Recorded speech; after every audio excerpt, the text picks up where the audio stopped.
Então, eu cheguei em Santa Rita no início do ano de 1963, bem no início do ano. Foi bom aluno na ET? Aqui meu prezado amigo Mário Augusto, João Pedro, o João Batista de Carvalho Filho, de Poços de Caldas, éramos considerados bons alunos, né? Bons alunos. A ET, ela envolvia muito a gente nas atividades. Naquela época, a gente tinha um orientador técnico na ET, que era o Padre Alonso, Javier Alonso Gil. Era um espanhol. E ele era muito dinâmico e tal, e ele dava um jeito de envolver a gente. Você tem uma ideia, no primeiro ano, desde aquele tempo havia semana de recesso. E como eu morava muito longe, morava lá em Vitória, eu não tinha como visitar a família nessa época. E aí, quando chegou no mês de setembro de 1963, portanto, a gente estava bem no início, o Silvério e eu fomos na ET. A gente vivia dentro da ET, né? Passava o dia inteiro assim. Chegamos lá, era semana de recesso, falou, vocês estão aqui na escola, vem cá.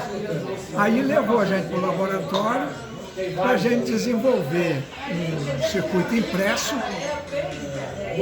que era um amplificador de audiofrequência usando válvulas. E a gente não tinha acesso a transistores. Não tinha acesso a transistores.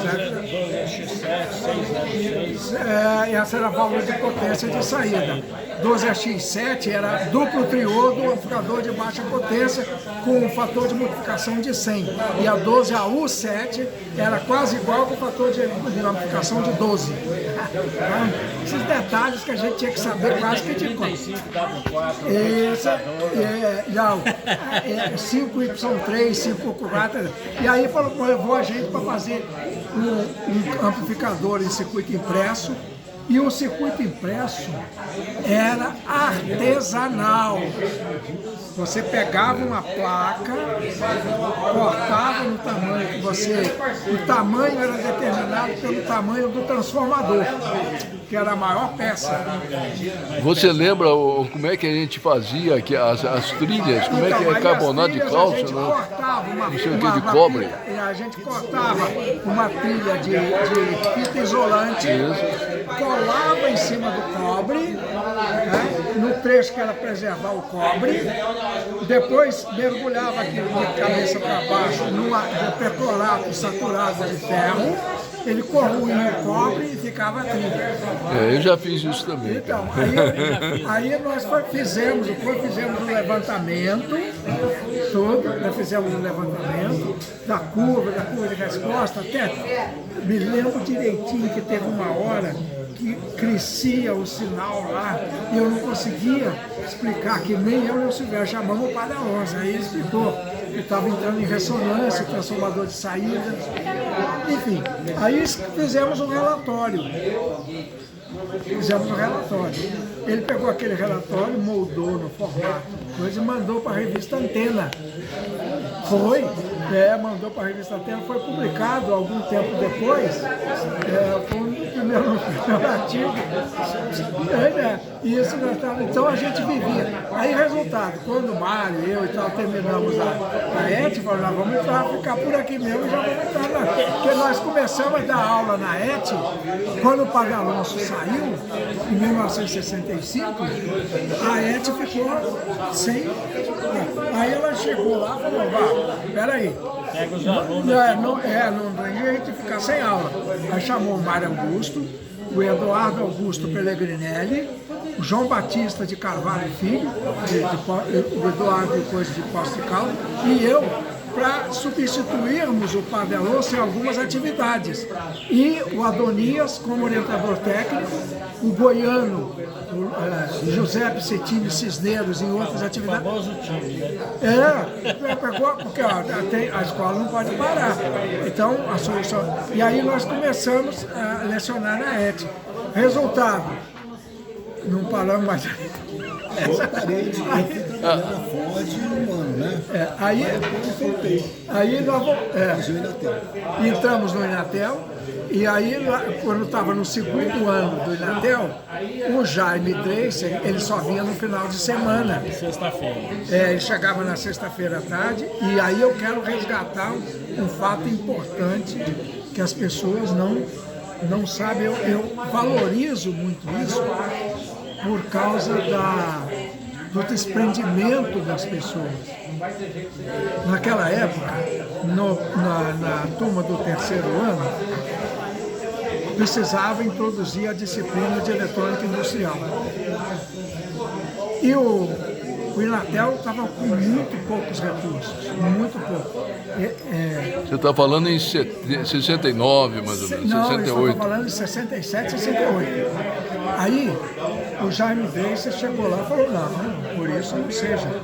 Eu dou a aula de eletrônica industrial, se um dia vocês tiverem condições de me pagar, vocês me pagam.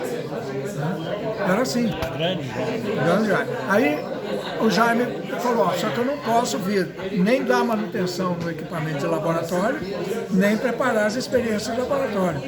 Aí ele chamou uma turma para integrar o corpo de monitores.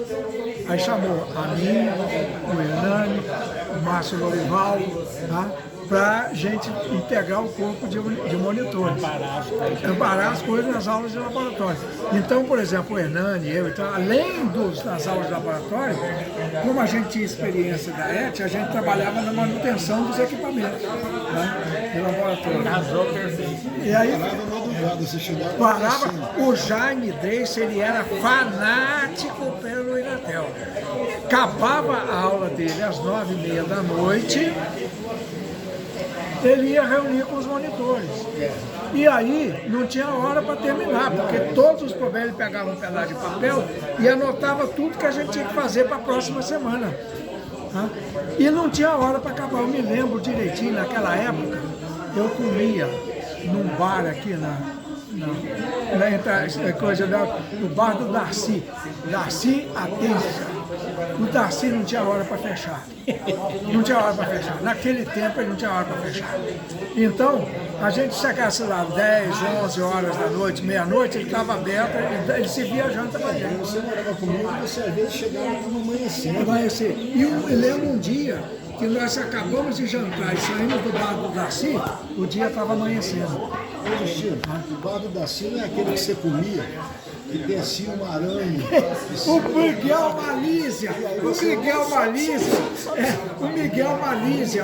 Malícia, nós jantamos aqui. O bar, o Miguel Malícia, nós jantamos assim, desceu uma aranha em cima do prato do Miguel Malícia. O Miguel, aí ela foi subindo. Para você ver o nível aquele. Aí ele foi subindo, aí o Miguel Malícia foi lá, pagou as contas e não voltou mais lá. Eu sempre gostei muito da parte de matemática, sabe por quê? Na parte da eletrônica, a gente estudava no curso técnico, mas inevitavelmente a gente precisava fazer muitos cálculos naquela época, calcular a amplificação de uma válvula, a impedância de saída e tal, e eu gostava desde o tempo do ginásio, eu gostava muito de matemática e de ciências. Tá? Eu era gozado, eu gostava de matemática, de ciências e me interessava muito também na época por línguas. Eu gostava de estudar inglês, francês, tinha curso de latim, no ginásio, latim. Tá? E essas coisas foram surgindo assim naturalmente. Depois eu fui para o Inatel, comecei a me interessar muito pela parte de alta frequência, e aí você sabe, a alta frequência é trabalhar com equações de Maxwell. E aí fui envolvendo com isso. Mas eu nunca fui um especialista em cálculo. Para mim, o cálculo sempre foi uma ferramenta que eu procurava entender direitinho para aplicar em trabalhos de engenharia. Bom, eu comecei então a dar aula no Inatel, como monitor do Jaime Dreisser, em 1º de abril de 1968. E saí do Inatel no dia 30 de junho de 2020, então 52 anos. Que beleza. E quantos livros você escreveu, Justino? Livros, eu escrevi 4 livros. Comunicações óticas, propagação de ondas eletromagnéticas, engenharia de micro-ondas e engenharia de antenas. Como você viu a evolução dos alunos nesses 52 anos que tem você... torta de limão e pudim. Antigamente as pessoas eram mais bem preparadas? Olha, eu vou falar da minha experiência pessoal. Eu não tenho dúvida que os alunos eram mais bem preparados, mesmo que eles não tivessem um bom desempenho. Mas você acha então que os alunos antigamente eram mais bem preparados? Primeira coisa, os professores, a impressão que se tem é que os professores tinham mais respaldo perante a administração de uma escola para estabelecer aquilo que todo mundo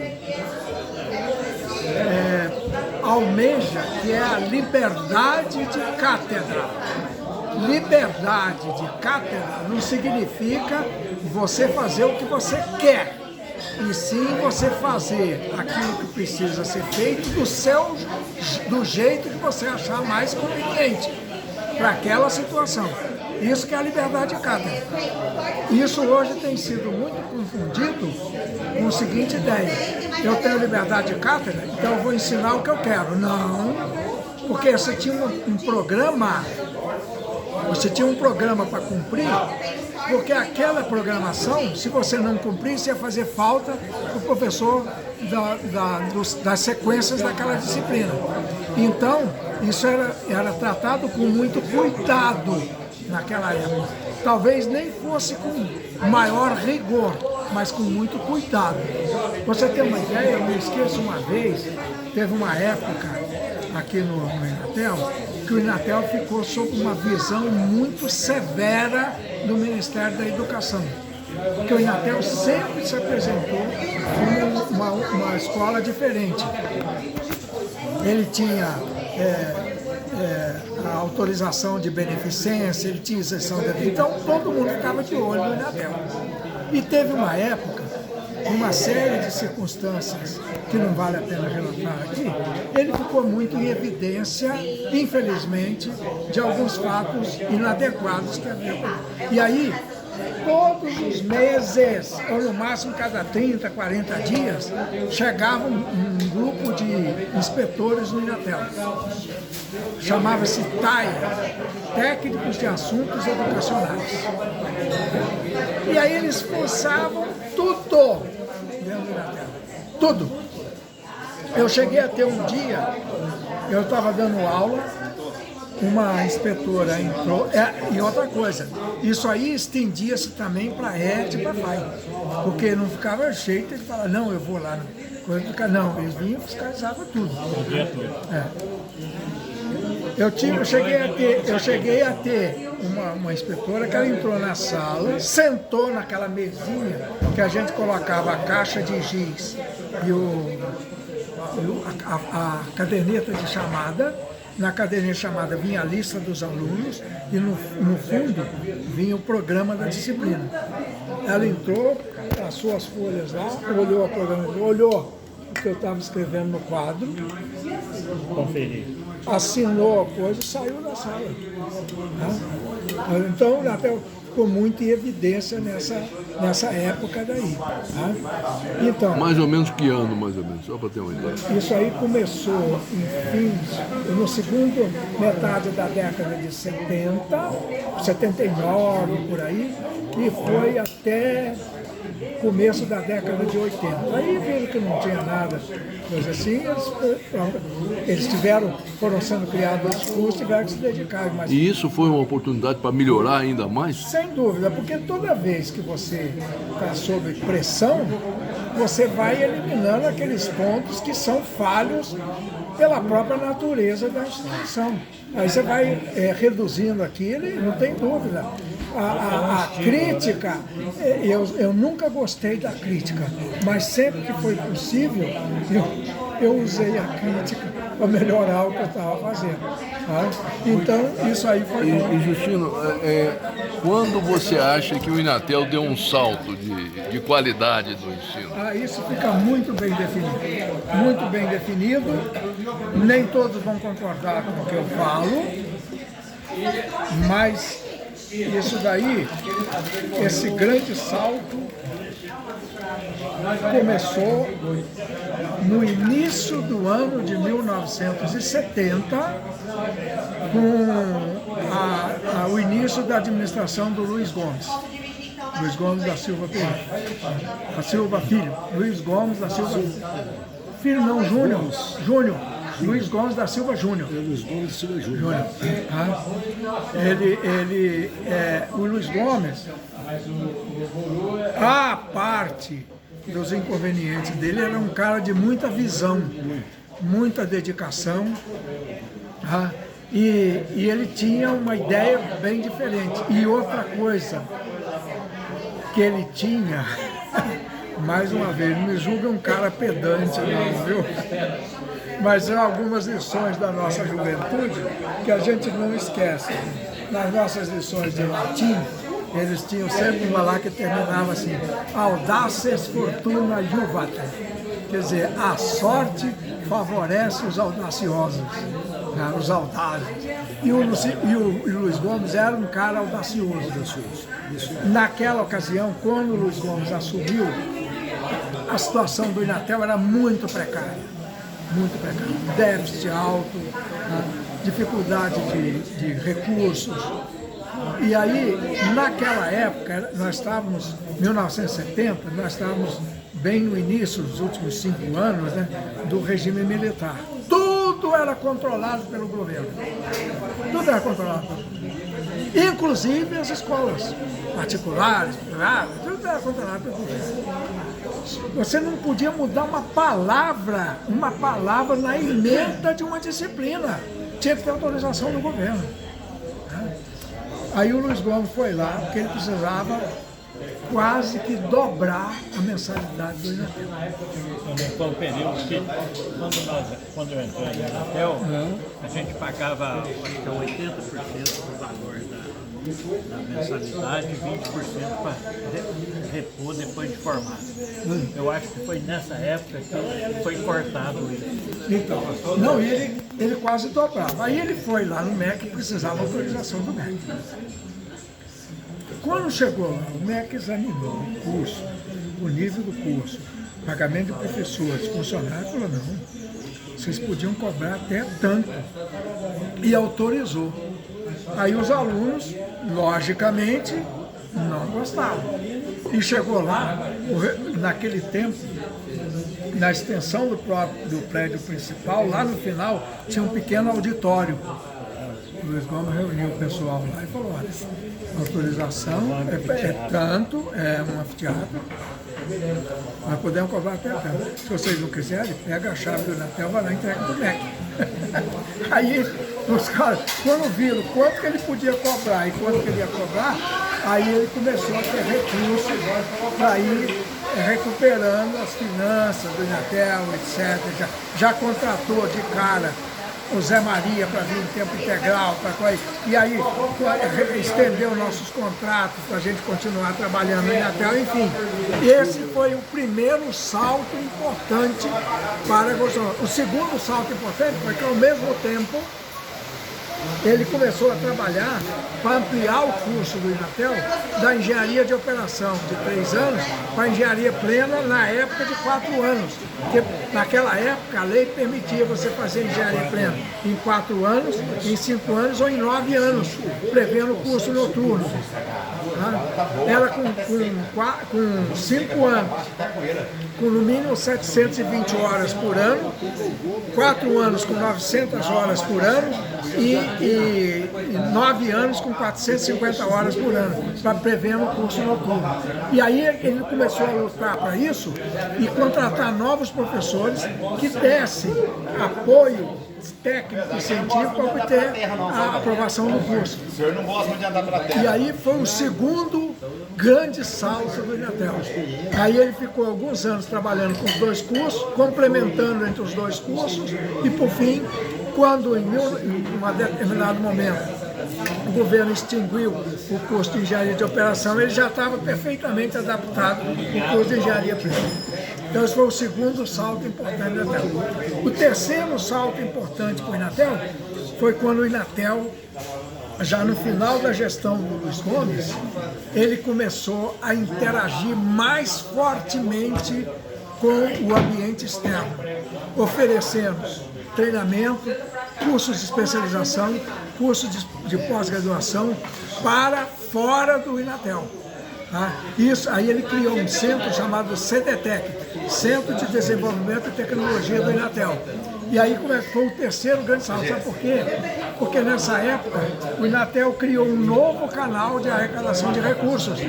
Tá? Que se transformou no ICC atualmente. Que hoje atualmente é o ICC, o Centro de Competência. E que é 78% do faturamento do Inatel. Os valores exatos, infelizmente, eu não posso informar porque eu não estou mais lá. Mas ele tem um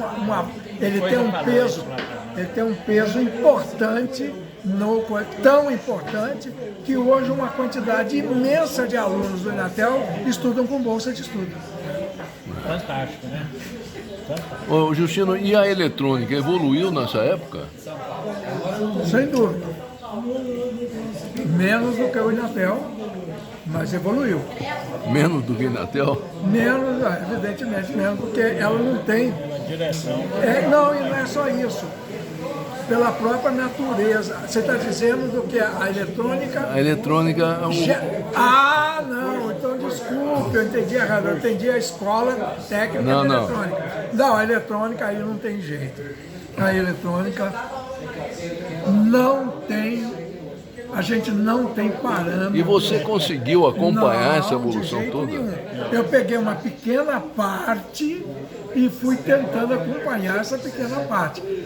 O resto a gente só tem o acompanhamento por notícia, porque é praticamente impossível você acompanhar a evolução. Principalmente, você tem uma ideia, no nosso tempo de estudante, nós nunca estudamos microprocessadores, não existia. Nunca estudamos programador lógico controlado, não existia. Isso aconteceu em 1980. Nunca estudamos televisão em cores, não existia. Né? Então, a evolução da eletrônica não tem limite. Hoje você pega um celular desse aqui, tem 100 milhões de circuitos integrados aqui dentro, que você não sabe nem como é que produz. E outra coisa, não só você não sabe como produz, como poucas entidades, países ou nações detêm esse conhecimento. Ô Justino, e como você vê a evolução da fotônica?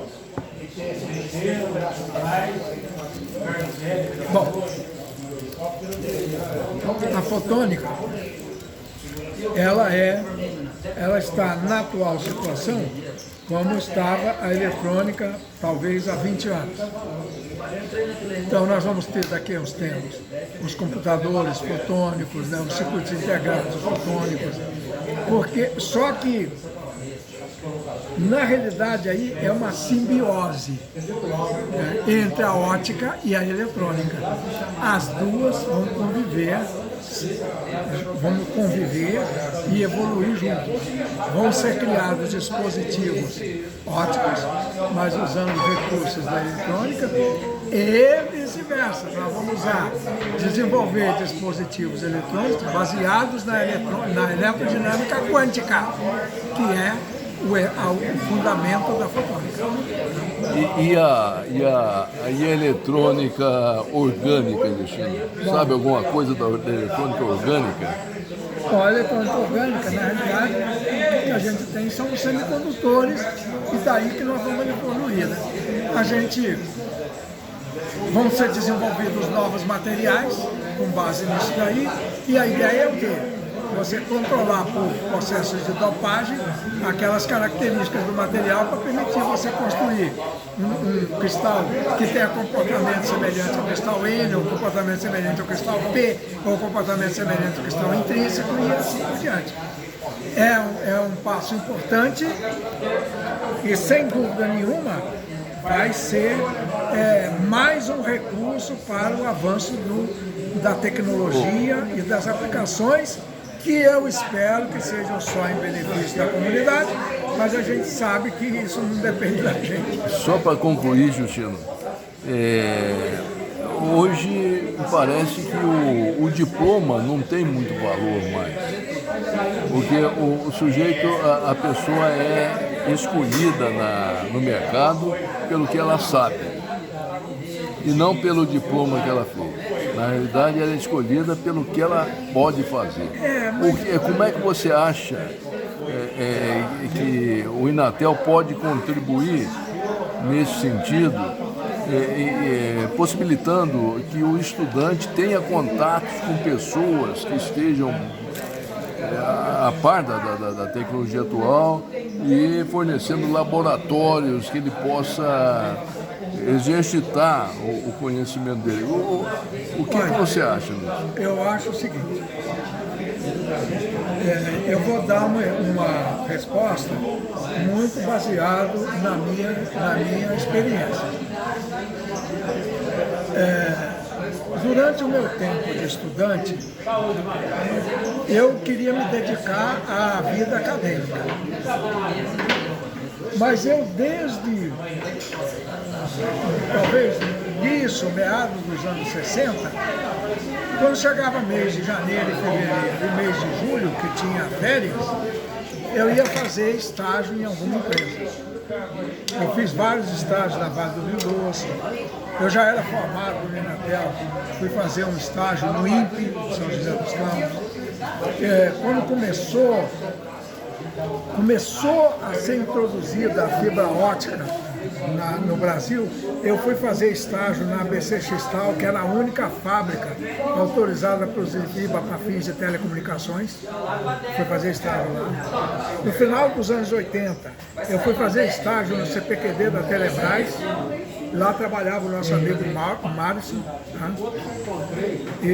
Então, isso era mês de janeiro e fevereiro. Mas você vai perder as férias? Não, não vai perder as férias. Eu vou usar as férias para aprender novas coisas para trazer para a comunidade. Para a comunidade. Então, eu fui fazendo essas coisas aí. Já estou subindo. Justino, tchau para você. Terezinha está falando o que você está falando. Que todo esse conjunto de coisas contribui para você aperfeiçoar todo o sistema. E eu vou dar muito a minha experiência nisso aí. Então eu sei, a minha experiência não restrita a essa região, a essas condições. Então eu imagino sempre como uma entidade, sei lá, os organismos que tem nas grandes nações, que estão com conhecimento muito na frente do que nós estamos, e até de certa maneira compreensível, eles não trazem isso para a gente, né? Porque eles querem dominar. Quem domina o conhecimento domina a história toda. Né? Então, acho que a ideia geral é a gente tentar evoluir para essa condição, mas nunca esquecendo o seguinte: nós já estamos atrasados no tempo. E na evolução, no desenvolvimento, o simples fato de você não estar na mesma velocidade significa que você já não vai conseguir alcançar mais. Beleza, Justino. E muito obrigado pela o seu depoimento aqui para o nosso site. Eu que fico agradecido. E outra coisa, eu fico muito agradecido a vocês. Eu comemoro, divulgo e defendo tudo isso. Nós estamos convivendo há dezenas de anos e mantivemos esse laço afetivo por tantas décadas. Isso não tem valor, não tem nada que pague. A gente não consegue mensurar o valor que tem essa amizade e essa afetividade. Eu é que fico agradecido vocês lembrarem sempre do meu nome. Muito obrigado. Primeira coisa, os professores, a impressão que se tem é que os professores tinham mais respaldo perante a administração de uma escola para estabelecer aquilo que todo mundo almeja, que é a liberdade de cátedra. Liberdade de cátedra não significa você fazer o que você quer, e sim você fazer aquilo que precisa ser feito do jeito que você achar mais conveniente para aquela situação. Isso que é a liberdade de cátedra. Isso hoje tem sido muito confundido com a seguinte ideia: eu tenho liberdade de cátedra, então eu vou ensinar o que eu quero. Não, porque você tinha um programa, para cumprir, porque aquela programação, se você não cumprisse, ia fazer falta para o professor das sequências daquela disciplina. Uma vez, teve uma época aqui no Inatel, que o Inatel ficou sob uma visão muito severa do Ministério da Educação. Porque o Inatel sempre se apresentou como uma escola diferente. Ele tinha a autorização de beneficência, ele tinha isenção de... Então todo mundo ficava de olho no Inatel. E teve uma época, uma série de circunstâncias que não vale a pena relatar aqui, ele ficou muito em evidência, infelizmente, de alguns fatos inadequados que havia. E aí, todos os meses, ou no máximo cada 30, 40 dias, chegava um grupo de inspetores no Inatel. Chamava-se TAE, Técnicos de Assuntos Educacionais. E aí eles forçavam tudo dentro do Inatel. Tudo. Eu cheguei a ter um dia, eu estava dando aula, uma inspetora entrou, e outra coisa, isso aí estendia-se também para a ET e para a FAI, porque não ficava jeito de falar, não, eu vou lá, não, eles vinham e fiscalizavam tudo. Eu cheguei a ter uma inspetora que ela entrou na sala, sentou naquela mesinha que a gente colocava a caixa de giz e a caderneta de chamada. Na caderneta de chamada vinha a lista dos alunos e no fundo vinha o programa da disciplina.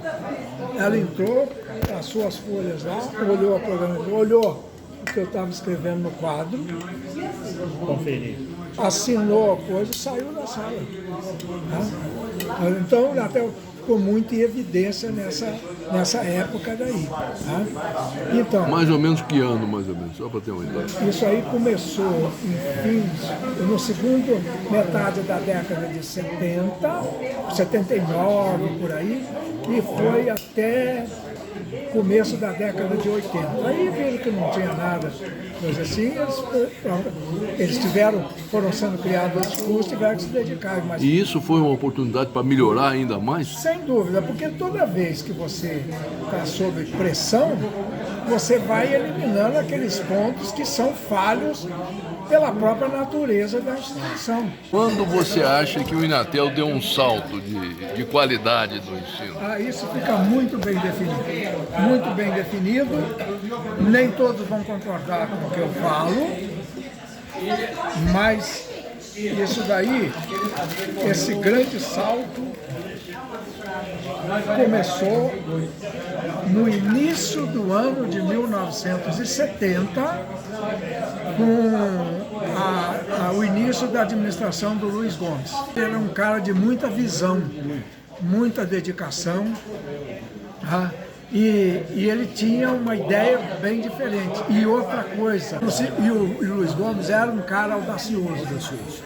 Naquela ocasião, quando o Luiz Gomes assumiu, a situação do Inatel era muito precária, déficit alto, dificuldade de recursos. E aí, naquela época, nós estávamos, em 1970, nós estávamos bem no início, dos últimos 5 anos, né, do regime militar. Tudo era controlado pelo governo. Tudo era controlado pelo governo. Inclusive as escolas particulares, privadas, era contratado pelo governo. Você não podia mudar uma palavra na emenda de uma disciplina. Tinha que ter autorização do governo. Aí o Luiz Gomes foi lá, porque ele precisava quase que dobrar a mensalidade do Inatel. Vocês podiam cobrar até tanto. E autorizou. Aí os alunos, logicamente, não gostavam. E chegou lá, naquele tempo, na extensão do prédio principal, lá no final, tinha um pequeno auditório. O Luiz Gomes reuniu o pessoal lá e falou, olha, a autorização é tanto, é um anfiteatro, nós podemos cobrar até tanto. Se vocês não quiserem, pega a chave do Inatel, vai lá e entrega pro MEC. Aí os caras, quando viram quanto que ele podia cobrar e quanto que ele ia cobrar, aí ele começou a ter recursos para ir recuperando as finanças do Inatel, etc.